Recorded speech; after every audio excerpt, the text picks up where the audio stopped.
When Blackmagic announced this switcher, we were literally in the search of a new switcher, and then they announced it. And when I saw it, I said, that would be the greatest switcher for us. And then I did a little bit of research, I looked at the specs, and then I said, I don't think it's good enough. And then we did a little bit more research, and then we finally ended up buying the switcher. That's kind of the story of this switcher. It's great, but it's just not that great. We've used it on one single project so far. I had a few hours to play with it before and then after. So I want to do a little bit of a little overview with you, a little bit of a review. This is not something in depth, but a little bit more than an unboxing. But I want to show you a little bit about this. I want to tell you a little bit about the things that we like about it, the things that we don't like about it, and who do I think this switcher is for. Now, I want to show a little bit about the important facts about the switcher. One good thing about this switcher is that it has scaling, which is great. Not all switchers have scaling. Blackmagic production switchers don't have scaling. The constellations do, but the productions don't. But this has scaling. So basically, if you put in 720p, 24p, 30p, 60p, 1080p, whatever you put in it, up to 1080, 60p, it will take it, it will convert it inside, and you don't have to worry about making sure that all of your cameras have the right output, which is great, makes things a lot faster. The switcher has 8 input, SDI input, and then 8 program output on top. Basically, the one on top are for the program feed to go to the camera, for the CCU, for the Atem switcher to control the camera. There are 2 auxiliary ports. You can choose whatever you want to output from that, program, preview, multi-view, media player, whatever. It has 2 downstream key, it has 2 upstream keys, it has built-in encoder, so you can stream straight from the switcher, and you can also record from the switcher. One of the selling point of this is the fact that it's ISO recorder. There are 2 kinds, but I really don't think that anybody would buy the one that doesn't do ISO recording. So this is the one that does ISO recording, so you can record basically all the inputs as well as the program feed. And the model that we have is the one that has the 2 terabyte built-in SSD. The distributor who sent us this item told us that only 2,000 would come with that 2 terabyte memory inside. And then if you basically buy after those 2,000 units are sold out, then you have to buy that hard drive separately. So, we are happy that we were lucky enough to have been able to buy it early so that we have had the 2 terabyte. There are a bunch of internet ports in the back, which is pretty cool. In the beginning, I wasn't really sure what they would be for, but then when you have the computer for the program, the CCU panel, third-party tablets, for example, for mix effects and stuff like that, then you quickly realize that it's really cool actually to have a bunch of Ethernet ports. It has, audio input and output, and it has MIDI in and out actually for digital audio through SDI. The body is made out of this polycarbonate plastic of some kind. It feels like it's aluminum, but it is plastic. It's pretty light. It's beautiful. I would say that this is the most beautiful switcher that I have ever seen. I've seen quite a few switchers, and aesthetically speaking, this is the most beautiful that I have seen. It is pretty light. It's big, but it's light. On the photo, Blackmagic shows the guy holding it in his hands, and I was like, that is massive. But actually, if you lift it, it's pretty light, making it very easy to transport. It's a large. If you had the television switcher 4K, the one that came before this, that one is much smaller and much lighter. If you have used the ME1 panel from Blackmagic, this is about the same size. It feels great in the hand. When you press the button feels great.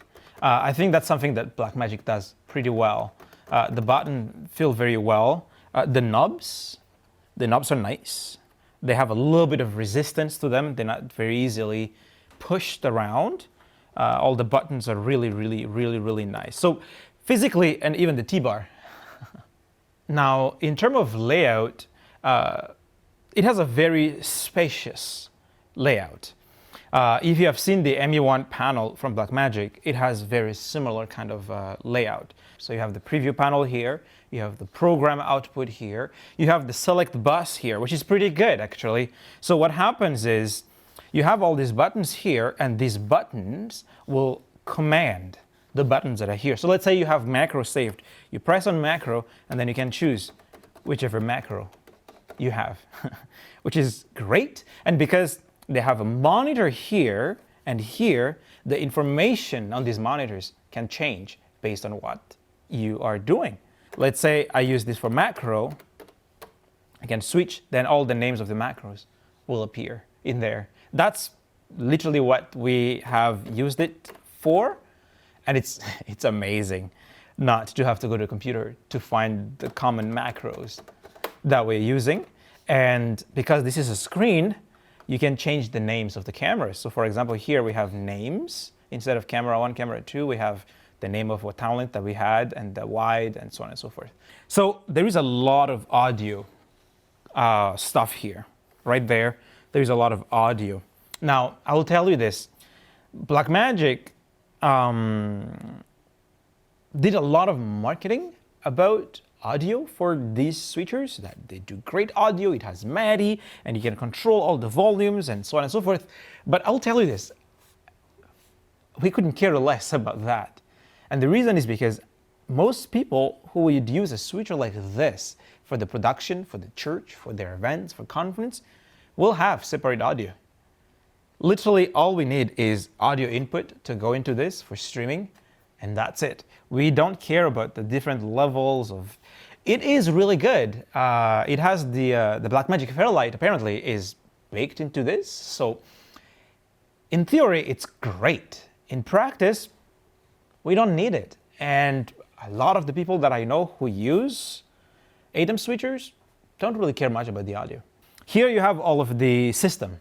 Basically, all of these buttons here are the buttons that controls the switcher in terms of menus, in terms of what frame rate, what bit rate, what, like all of the basically system functional element of the switcher is controlled right here, and these are numbers. So if you're gonna put, let's say, the IP address, you don't have to turn knobs, you just type them right here, and that's great. Now, the row of buttons that I really, really like about this switcher is this one right here.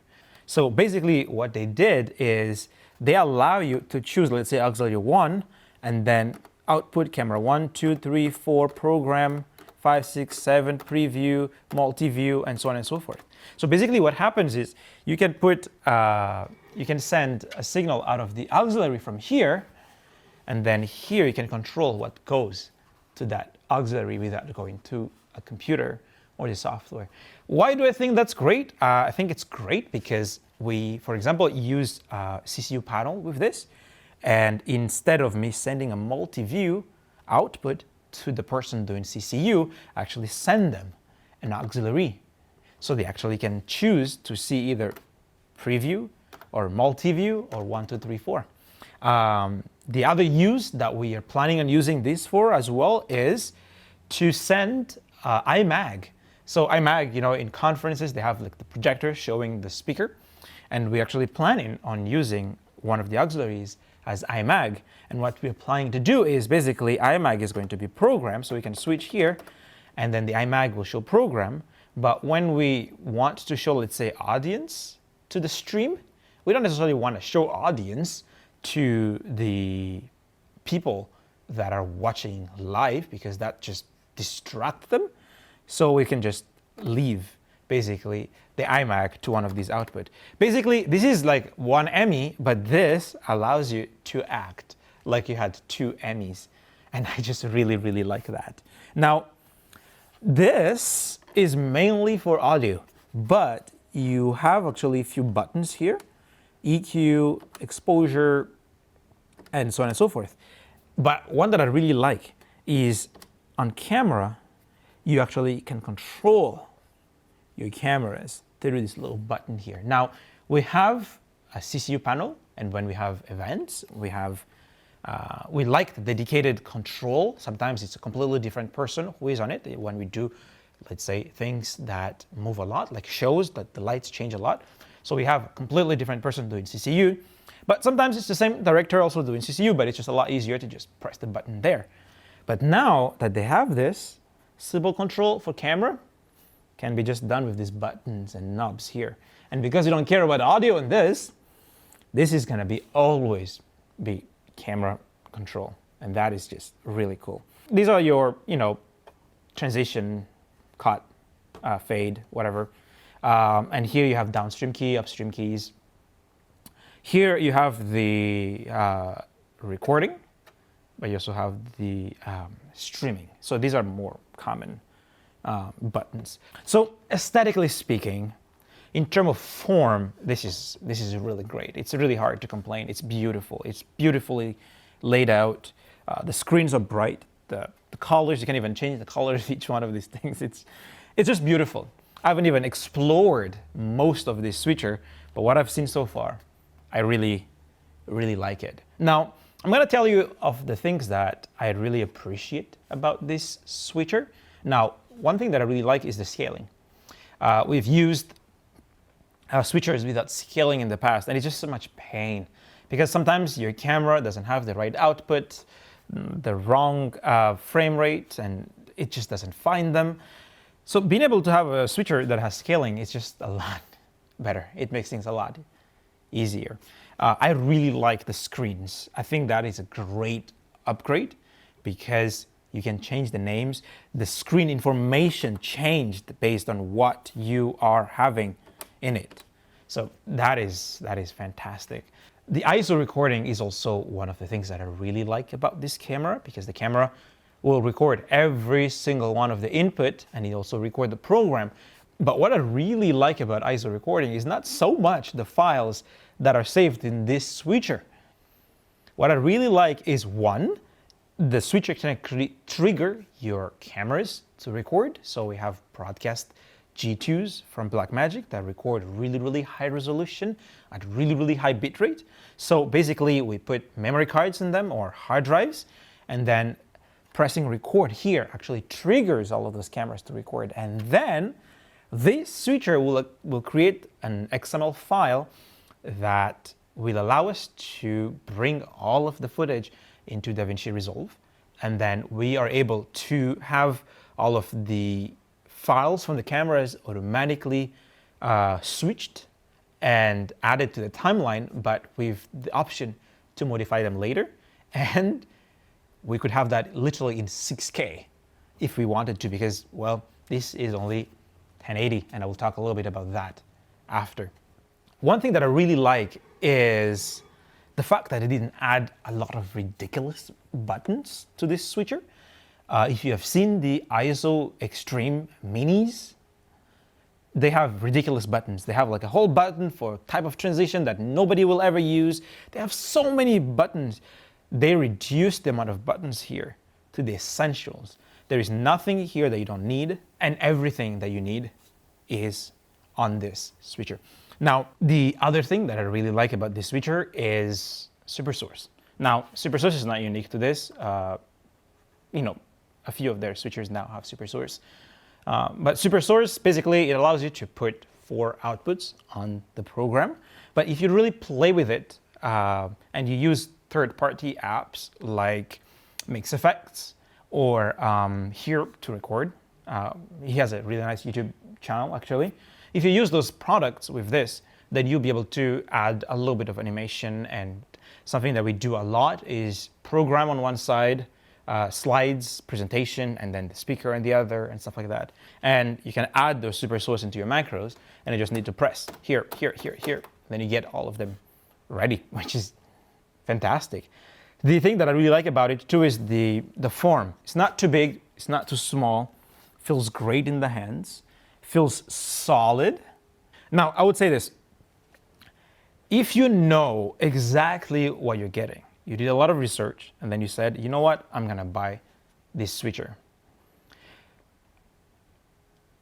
You will not regret having this switcher.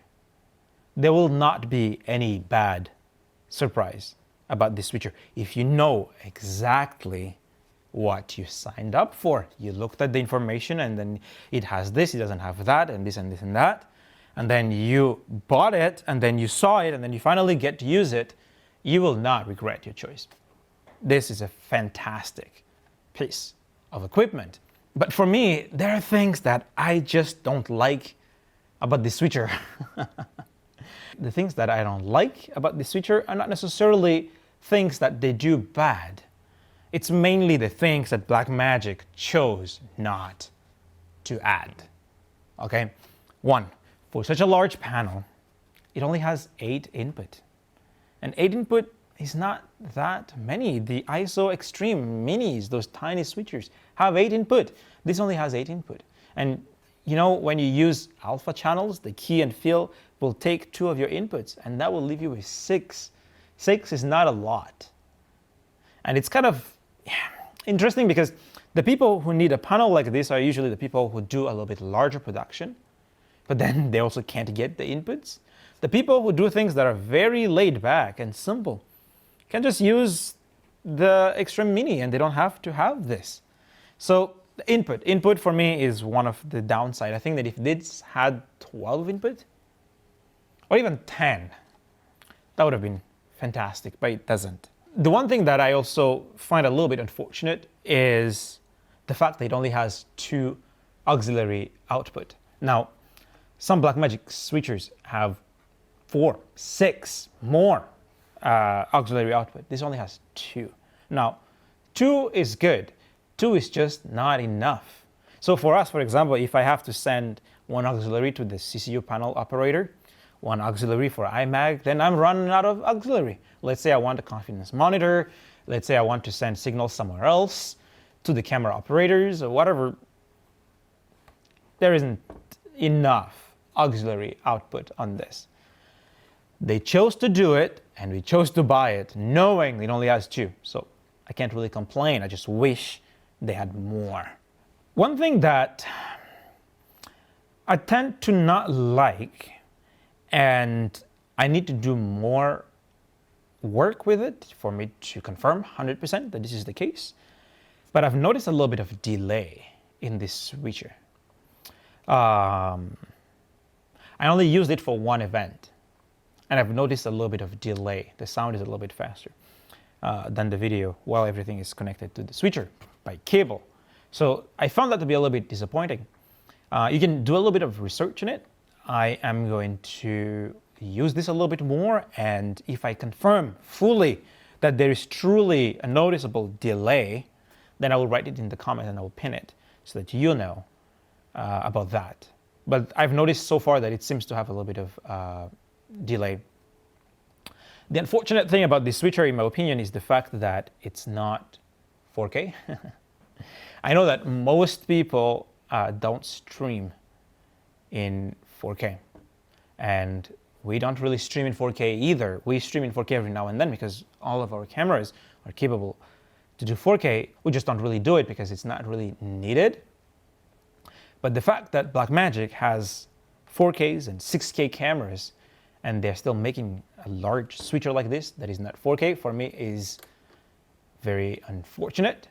And also, even if you're not going to stream in 4K, you might want to record in 4K for archives and for putting online later, or whatever it is.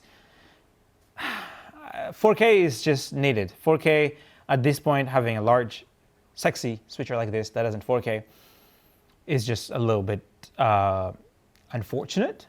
It makes the switcher not future-proof.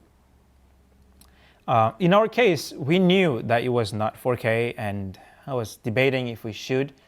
But as far as we're concerned, the fact that this is $4,000, we've decided that if we get to use this for 1 year, and Blackmagic comes up with a 4K version and we get to sell this for half the price, we will call that a win. Based on the name HD8, my assumption is that there will probably something like HD12, 4K8, 4K12, whatever. I don't know. I feel like the logic that they're going with those naming kind of predict that there will be more switchers that are going to come out. And basically, we bought the switcher knowing that once a better one will come out, we will upgrade to it. And that's the unfortunate thing about it. It's not future-proof. As nice as it is, it's just not future-proof. Now, all in all, who do I think this switcher is for? Honestly, I don't know. I don't know who it is for exactly. Obviously, we bought it knowing the limitation. But this is the thing. If $4,000 is a bit of a stretch for your budget, don't buy it. Just buy an extreme ISO. It will do pretty much everything, minus the nice buttons. That camera will do exactly what you need. If you have $4,000 and you don't really care about this whole panel here, then don't buy this switcher. Get a Constellation 4ME HD. You will have more inputs that you can't even dream of. And if you want 4K, go with, let's say, the production 4K ME2, same price as this. You're not going to get all of these buttons and this nice functionality, but some people don't really need this. So if you have $4,000 and don't need this, this is not the switcher for you. Now, if you have more money, if you have more than $4,000, then you probably don't even need this switcher either, because you could probably get a rack-mounted switcher and then buy the ME1 panel from Blackmagic. And then you'll get the best of both worlds. You will get the panel, but you also get more input. You get 4K, more auxiliaries, and more of everything. So what that leaves is the people who only want to spend $4,000, but who need panel and who are okay with only 8 input. That's the people that this switcher is for. And I would assume that many churches out there would probably end up in that group of people, because churches don't necessarily have that many cameras, but you know, they have worship services and stuff like that, so they need to switch quite a bit. And I guess those are the people that want to have this, and if they're, you know, budget conscious, if they have more money to spend, then just get a switcher, regular switcher, and then get a control panel, and then you will get much, much more. Now, that is my overview of the switcher after 1 week of ownership and 1 project of using it. I am pretty sure that as we continue to use this switcher, I will find more things that I like and probably more things that I don't like about it. Maybe I will do a more in-depth review, but I hope that that little overview will help you to make a decision if this switcher is for you or not. Thanks for watching. If you like this video, if you found it informative and it helped you, please like and subscribe. And please tell me in the comment what you think about this switcher and what would be a better alternative than to go with the HD8 ISO. And until next time, thanks for watching. Bye.